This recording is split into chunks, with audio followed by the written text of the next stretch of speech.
साथीहरू स्वागत छ मेरो यस भिडियोमा। आजको भिडियोमा हामी लोक सेवा आयोगले लिने परीक्षाका लागि आवश्यक प्रश्न उत्तरहरू ल्याएर उपस्थित भएका छौं। कृपया भिडियो अन्तिमसम्म हेरी लाइक कमेन्ट र यस च्यानललाई सब्स्क्राइब गर्न नभुल्नुहोला। ल भिडियो सुरु गरौं। प्रश्न नम्बर 1 मा नेपालको सबैभन्दा अग्लो स्थानमा रहेको मन्दिर कुन हो? यसको सही उत्तर रहेको छ मुक्तिनाथ मन्दिर। प्रश्न नम्बर 2 मा नेपाललाई कति भौगोलिक क्षेत्रमा विभाजन गरिएको छ? यसको सही उत्तर रहेको छ 3 भागमा हिमाल, पहाड र तराई। प्रश्न नम्बर 3 मा नेपालको सबैभन्दा ठूलो ताल कुन हो? यसको सही उत्तर रहेको छ रारा अर्थात् महेन्द्र ताल। प्रश्न नम्बर 4 मा नेपालमा सबैभन्दा बढी वर्षा हुने स्थान कुन हो? यसको सही उत्तर रहेको छ लुम्ले, कास्की जिल्लाको लुम्लेमा चाहिँ सबैभन्दा बढी पानी पर्ने गर्दछ।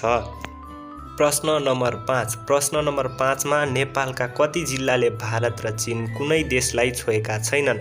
नेपालका 37 वटा जिल्लाले चाहिँ चीन र भारत कुनै देशलाई छोएका छैनन्। प्रश्न नम्बर 6 मा चीनलाई मात्र छुने नेपाली प्रदेश कुन हो? चीनलाई मात्र छुने नेपाली प्रदेश कर्णाली प्रदेश हो। प्रश्न नम्बर 7 मा सबैभन्दा कम नगरपालिका भएको प्रदेश कुन हो? सबैभन्दा कम नगरपालिका भएको प्रदेश चाहिँ कर्णाली हो, जसमा 25 वटा नगरपालिका रहेका छन्। प्रश्न नम्बर 8 मा नेपालमा जम्मा कतिवटा नगरपालिका रहेका छन्?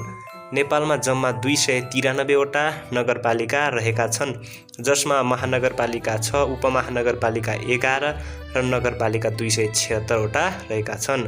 प्रश्न नम्बर 9 मा नगरपालिका विहीन नेपालका जिल्ला कतिवटा रहेका छन्? 5 वटा।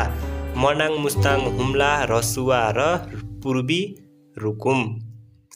प्रश्न नम्बर 10 महानगरपालिका भएको तर उपमहानगरपालिका नभएको प्रदेश कुन हो?